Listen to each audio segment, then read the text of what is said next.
Au bord de l'eau. Chapitre 9. Page 269. Partie 61. Il fit alors appeler Lin Chong. Celui-ci était assis tristement dans sa cellule solitaire, quand un sergent de la milice vint l'appeler. Le gouverneur de la forteresse, dit-il, mande dans sa salle d'audience le criminel nouvellement arrivé Lin Chong pour les formalités d'écrou. Lin Chong obéit et se rendit dans la salle d'audience. Le gouverneur dit : « Tu es un délinquant nouveau venu. Apprends l'antique règlement promulgué par le grand ancêtre et empereur Wu De. Tout banni nouvellement incarcéré recevra obligatoirement 100 coups de bâton d'intimidation. Garde, qu'on lui applique la bastonnade. » Lin Chong implora.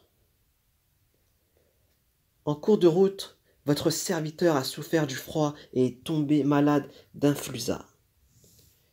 Tant qu'il n'est pas encore guéri, il vous prie de surseoir à la bastonnade. Le soldat intervint. En ce moment, cet homme est visiblement souffrant. Je supplie qu'on lui fasse grâce. Grommela le gouverneur.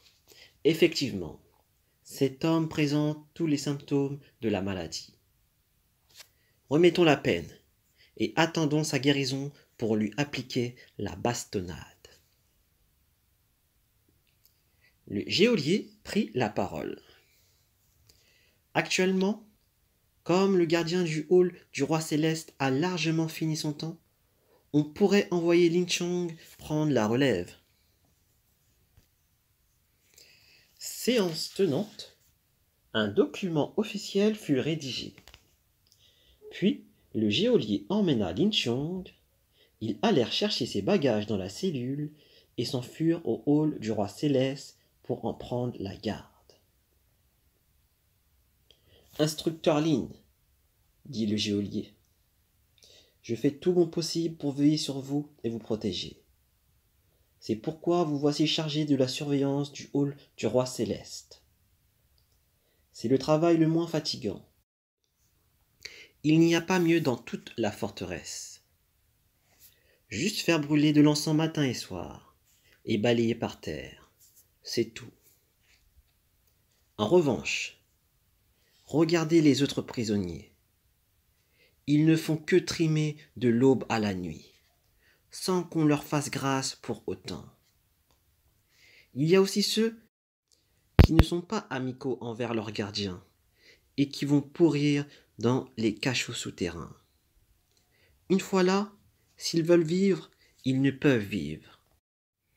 Mais s'ils veulent mourir, ils ne peuvent pas mourir non plus. Je vous remercie de votre sollicitude, dit Lin Chong en lui grassant encore la patte avec 2 ou 3 tols d'argent. C'est bien vous importuner, ajouta-t-il, mais vous mettriez un comble à votre bonté, grand frère, si vous me débarrassiez de cette canque. Le geôlier empocha l'argent et répondit : J'en prends la responsabilité. Il courut rendre compte au gouverneur et obtint aussitôt l'autorisation d'enlever le carcan. Dès lors, Lin Chong resta dans le hall du roi céleste, où il s'arrangea gîte et couvert. Chaque jour, il n'avait rien à faire que balayer par terre et faire brûler de l'encens. Insensiblement, 40 ou 50 jours passèrent ainsi. Le gouverneur et le geôlier, à qui il avait fait tenir des paraquans, devinrent avec le temps de plus en plus compréhensifs et le laissèrent faire ce qui lui plaisait, sans le moindre contrôle. Le grand officier Kai, de son côté, avait envoyé des gens lui porter des vêtements divers et des cadeaux. Quant aux autres prisonniers de la forteresse, ils bénéficiaient par ricochet de l'aide de Lin Chong. Mais assez de détails oiseux. Vint l'époque précédant les grands froids. Un beau jour, aux environs de midi, Lin Chong sortit au hasard hors de la forteresse pour aller se promener. Comme il marchait, il entendit quelqu'un crier dans son dos. « Instructeur Lin, qu'est-ce que vous faites ici ?» Il se retourna pour voir qui c'était et il avisa certaines personnes. Et cela changea toute sa destinée, car par flamme et fumée d'un brasier menacé, peu s'en fallut vraiment qu'il ne perdît la vie. Dans la neige et le vent, cheminant harassé, de lui il faillit bien alors ne rester mis. En définitif, qui était donc cette personne que Lin Chong aperçut en se retournant? Vous pourrez le savoir aisément en lisant la suite, tout simplement.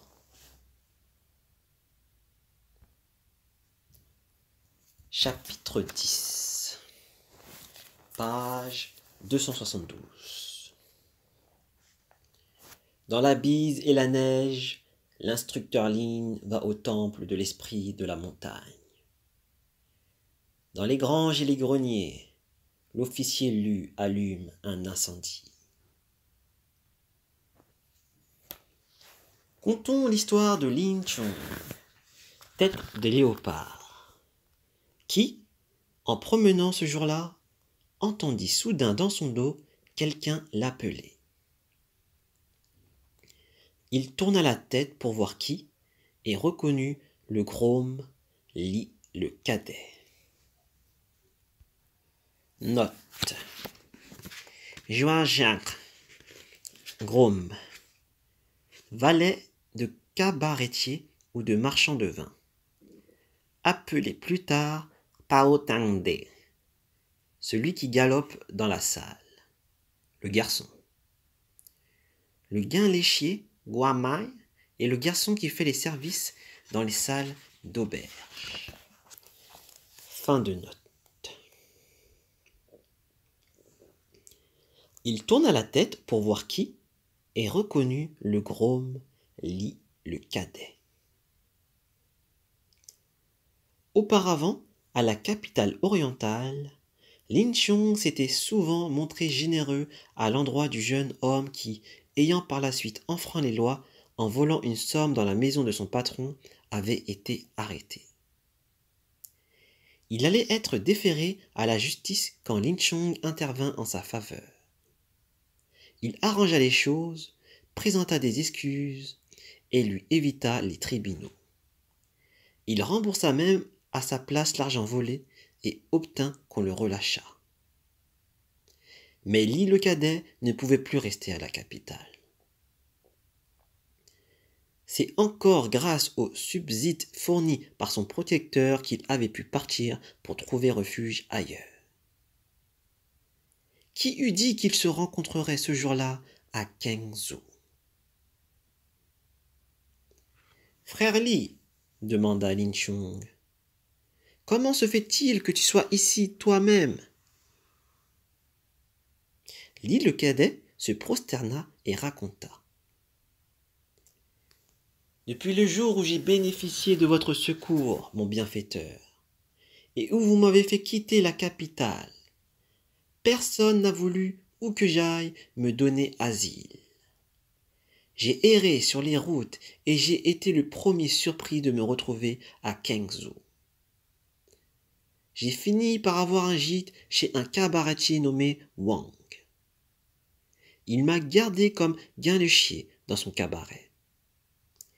Il a vu que j'étais consciencieux, que je faisais bien la cuisine et que je savais préparer de fameuses sauces. Bref, toute la clientèle était contente et les affaires marchaient à merveille. Mon patron avait une fille qu'il m'a donnée en mariage. Présentement, mon beau-père et ma belle-mère sont morts, tous les deux. Il ne reste plus que votre serviteur et sa femme. Nous avons ouvert un cabaret et une maison de thé en face de la citadelle. J'étais sorti récupérer de l'argent qu'on me devait. C'est ce qui m'a permis de vous voir par hasard, mon sauveur. Mais vous-même, quelle affaire vous a mené en ces lieux ?